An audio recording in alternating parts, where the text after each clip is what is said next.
Hello, it's time to noontime prayer. I brought the Adult Bible Study Guide of third quarter of 2025 titled Exodus. It has 13 lessons. Let me read all through this 1 through 13. Yeah. And lesson 1, Operation, the background and the birth of Moses to the burning bush, rough start, the plagues, Passover through the Red Sea, the bread and water of life, covenant at Sinai, living the law, the covenant and the blueprint. 11, apostasy and intercession. 12, please show me your glory. The 13, the tabernacle. And lesson 2, the burning bush. Read for this week's study, Exodus 18, 3 and 4, Exodus 3, 1 through 22, Genesis 22, 1, 11 and 15 through 18, Exodus 6, 3, Joel 2, 32, Exodus 4, 1 through 31, Genesis 17, 10 and 11. Memory text comes from the Exodus 3, 7 and 8. And the Lord said, I have surely seen the oppression of my people who are in Egypt, and have heard their cry because of their taskmasters, for I know their sorrows. So I have come down to deliver them out of the hand of the Egyptians, and to bring them up from the land to a good and large land, to a land flowing with milk and honey. God's call to us will often change the direction of our lives. However, if we follow that call, then we discover that God's path is always the best route for us. However, sometimes at first it isn't easy to accept God's call.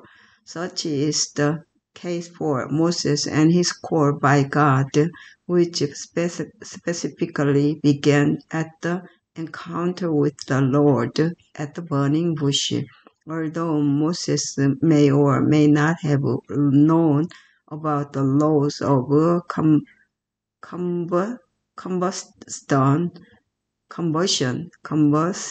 combustion, he knew that what he was seeing was a miracle, and it certainly caught his attention. No question, the Lord was calling him to a specific task. The issue was, would be answered the call regardless of the radical new change in his life that this call would bring. At first, he was not very receptive.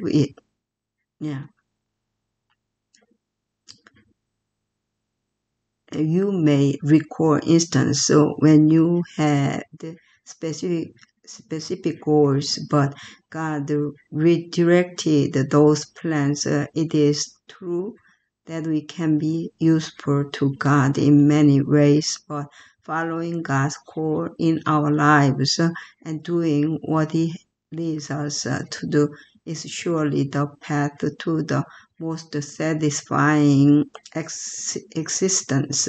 It might not always be easy, and it wasn't easy for Moses, but how foolish to go our own way when God is calling us in other direction. And Sunday, the burning bush. After Moses fled to Midian, he had a relatively easy life. He married, had 2 sons, Gershom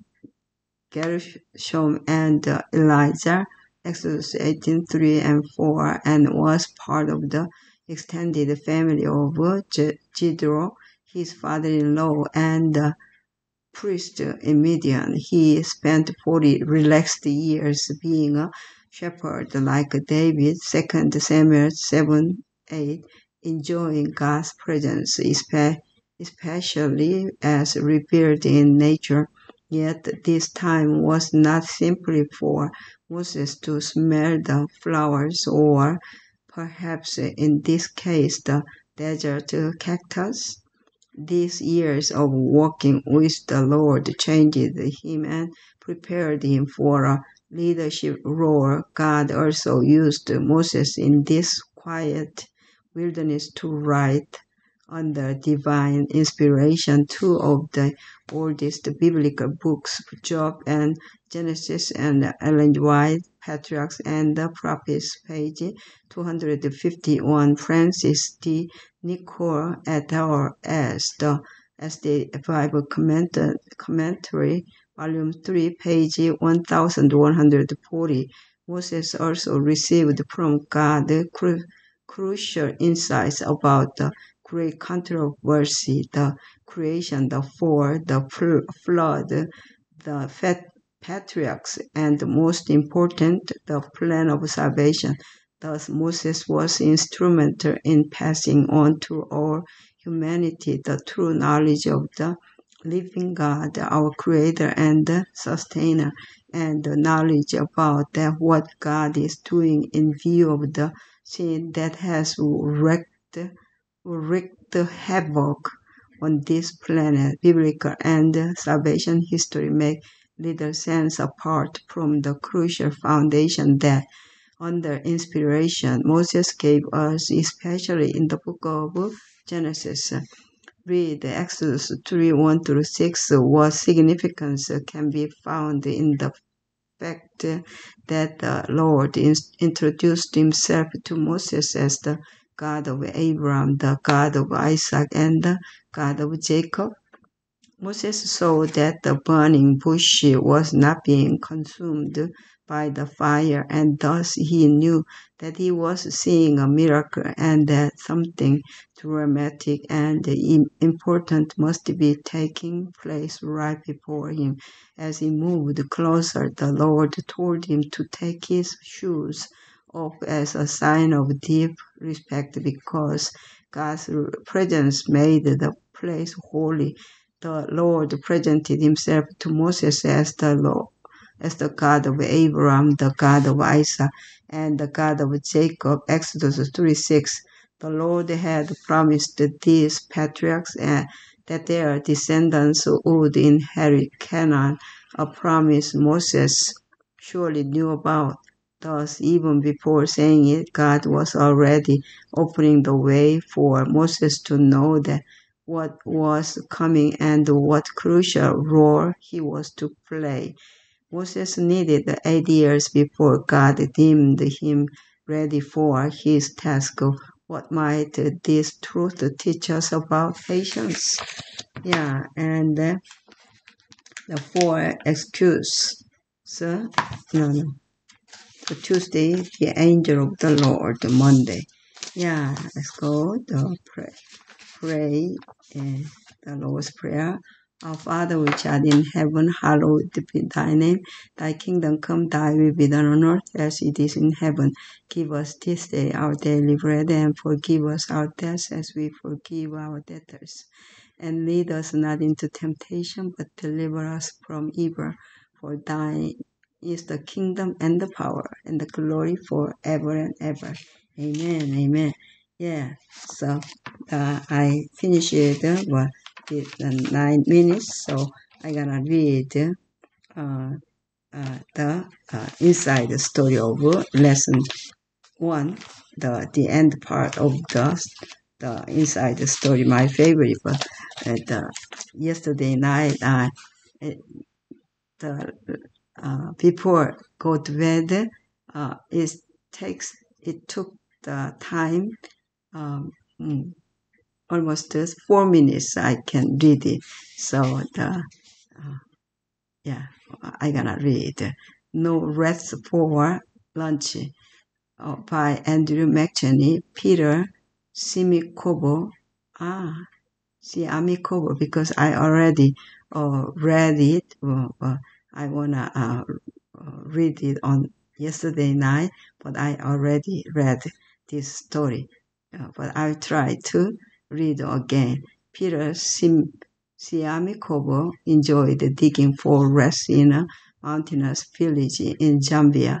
The boy and his family ate the rodents with maize meal porridge at the mealtime. They also enjoyed eating pigs and bubble fish. Pork was always on the table at Christmas. Bubble fish was popular for its boneless meat, so it came as a surprise to Peter when he learned that the Bible prohibited his favorite meats. He heard about unclean food for the first time when he traveled about 20 miles from his hometown to visit a brother who was working as a farm operated by Seventh-day Adventist missionaries from the United States.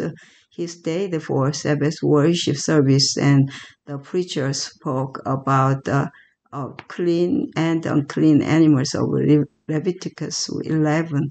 Peter realized that he and his family were following a meal plan that didn't match the Bible's teaching. After a while, the missionaries began to hold worship service in Peter's elementary school on Sabbath afternoon. Peter attended the meetings even though he had to walk 2 miles to reach the school. His parents, however, discouraged him from going and reminded him that he had been baptized as a baby. Father even ordered him to work on the family farm on Saturdays. Peter didn't know anything about Sabbath observance, and he quickly did his work in the morning so he go to the afternoon meeting. In high school, Peter made new friends from Adventist families. He studied the Bible with them and gave his heart to Jesus in baptism by immersion. He stopped eating rat, pork, and bubble fish. Well, over time, his parents grew to appreciate the Seventh Day Sabbath. They understood why he didn't eat unclean meat. Every Sabbath that he was at home, they encouraged him not to be late for Sabbath school. Today, there is an Adventist church in Peter's town.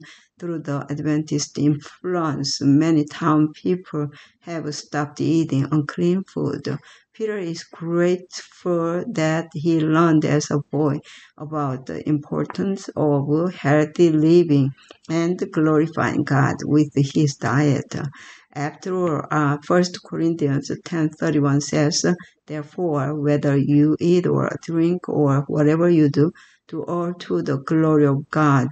Thank Jesus for saving me from unclean food, said Peter, a church leader and the head of the social science department at Rusangu Secondary School, a Seventh-day Adventist high school in Zambia. Yeah, so pray for the gospel to be proclaimed in Zambia and other countries in the Southern Africa Indian Ocean Division.